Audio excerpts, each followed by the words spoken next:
75 hard, 10 weeks post craniotomy? Is she crazy? Maybe, but I don't think so.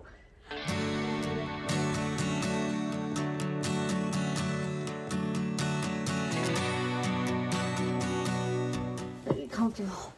Before we get into this, I want to say this was doctor approved, neurologist approved, Susan approved. If you are new here, quick recap. My name is Susan. I'm 25 years old. I have a 1-year-old daughter, a husband, and I was diagnosed with a brain tumor when I was 3 months postpartum. I had that brain tumor removed in July. I have epilepsy caused from the damage from where the tumor was. And now we're learning how to live. And I take you guys along for the ride. The 75 Hard Challenge, I heard about it for the first time around COVID. It's a mental and physical resilience or toughness challenge. You have to follow all of these rules every single day. If you slip or skip or cheat, you start back over at day 1. You have to take a progress picture every day. You have 2 45-minute workouts. One has to be inside, and they're not supposed to be back to back. You have to drink 1 gallon of water every day. You have to follow a meal plan, which includes it. You can choose any meal plan or diet. I chose a high protein meal plan in a calorie deficit, no alcohol, and no cheat days. And you have to read 10 pages in a nonfiction book. Those are the rules. We live and breathe by them for the next 75 days. So how did I get here? I'll tell you how I got here. My friend Sierra dragged me into this end of the pool. I've always been curious about this challenge. A big part of it was I never wanted to give up alcohol. I wasn't allowed to drink for the first 8 weeks after my surgery, and then once I could, the appeal of it wasn't there. Really the reason that I hadn't attempted this before, which isn't fully true. I did try 75 soft when I was 6 months pregnant. Really didn't set myself up for success on that one, being as pregnant as I was. So here's my why. Why am I doing this? Because a lot of people see this as punishment. With my newfound outlook on life, this is a gift. This is a privilege to be able to attempt this challenge. So I have 3 goals within this challenge. 1 is to honor my body. When I was laying in that hospital bed after my surgery, I kept thinking, I never want to lay in a bed like this again. When I get out of here, when I am healed, I want to be active. I want to take the best physical care of myself that I can. This challenge feels like a very structured way of getting me into the habit of moving my body. And a big thing here is it is not about intensity, it's about consistency. My personality, I've always been an intensity over consistency person. And I think that this challenge is going to shift my perspective, shift my default mode into consistency over intensity. The second goal is to create discipline in my life. I have always been an instant gratification person, and I'm really working on that because it can be really good in a productive, go-getter, get things done kind of way. Granted, my perspective on life has changed a lot in the last year in becoming a mom and then my tumor diagnosis, but my values got lost in the fast pace that I was operating my life out of. And I very much want to be quality over quantity. And that requires discipline. I also am in a phase of life right now where I don't have a structured routine, which that's very difficult for me. So if I can have the discipline to show up in the ways that I need to for myself, especially as a mom, I can't take care of others if I don't take care of myself. If I can show up for myself in these ways, that creates discipline. And then again, I'm laying a foundation of a happier life. I don't think that discipline is restriction. I think discipline is the freedom to then be able to live your best life. And the third reason that I'm doing this is to create trust with myself. There's been so much that has happened in the last year that has been completely out of my control. So much. And the way you trust yourself is the repetition of something. Saying you're going to do something and then actually doing it, following through, creating that cycle of I say I'm going to do this and then I do it. Building that rapport with yourself. I want to be who I say I am. I want to show up and be authentically myself. I can't say that I'm living a healthy lifestyle if I'm not. If I'm only exercising once a week and calling it good. Want to be able to trust and control control myself sounds so, I want to say, I was about to say I want to control myself. That sounds like I'm feral and untamable. That's not how I don't know.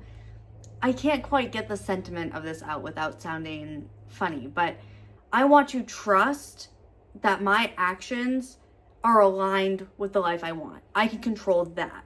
I don't know if that made sense. The next question is, how am I doing this? 10 weeks post-op, what does this look like? How am I going to succeed where I have failed multiple times before? First thing is accountability.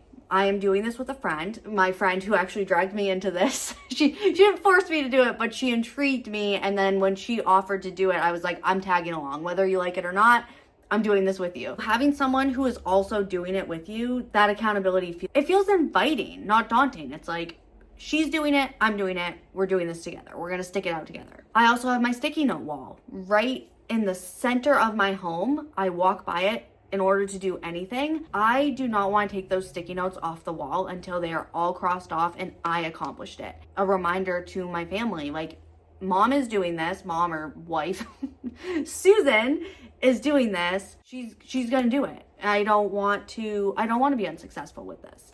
It's important to me, and that visual reminder is there. Decision fatigue has been really hard for me. Since my diagnosis and grand mal seizure last October, decision fatigue has kind of ruled my life. One of the ways I'm testing to see how I can alleviate that struggle is with meal planning.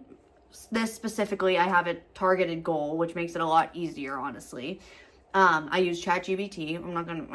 I don't know necessarily what I'm doing, so I am relying on the chat for a little help. I do the mental load and thinking 1 day a week. So I'm making my meal plan and my grocery list 1 day a week, shop for it, and then 1 day a week I cook. 2 days of prep, 1 day of mental load, and then my meals are set up for the week. And it's only week 1, but that has proven very, very, very helpful. Workout schedule. Like I said earlier, this is about consistency, not intensity. So for my workouts, you have 2 workouts a day. So one of my workouts is always walking. So I'm walking every single day. I alternate between strength training and walking. So today is my walking day. So I did 2 45-minute walks. Tomorrow is a strength training day. So I will do strength training and then a walk. And a big thing I want to stress about this challenge is I did not dive into this without knowing what I was getting into. I was physically cleared 5 weeks ago. And in those 5 weeks, I slowly built up my stamina. I did not miss a walk. It wasn't 45 minutes to start, but I have not missed a walk since I was cleared. Before Sierra even brought this up, I was thinking, I was toying with the idea of doing a challenge like this. So when she brought it up, I was like, yep, I'm committed, I'm ready. And so as soon as we decided that we were gonna start this challenge, I started implementing, okay, I'm not gonna do just 1 walk, I'm gonna do two walks, or I'm gonna do an exercise and a walk. And that really eliminated the obstacle I was setting in front of myself of like, oh, I worked out today, we're done. We're gonna just lay on the couch for the rest of the day. The way I came into this feeling so prepared was having workouts already outlined. I have a handful of workouts written in this journal. I literally just have to pick this up, flip a page, and it's all written out for me. As far as meal planning, it's 1 day a week. And then Tuesday Susan is so thankful for Saturday Susan in making this all happen and lined up, and I'm not thinking about it. Then I'm only meal planning for my husband and baby, or just my baby. The exercise, it was already incorporated in my routine, so this doesn't feel that far out of the wheelhouse. As of right now, day 5, the hardest part has been not letting temptation sway me. Like my little brother got French fries from McDonald's the other day, and they smell good.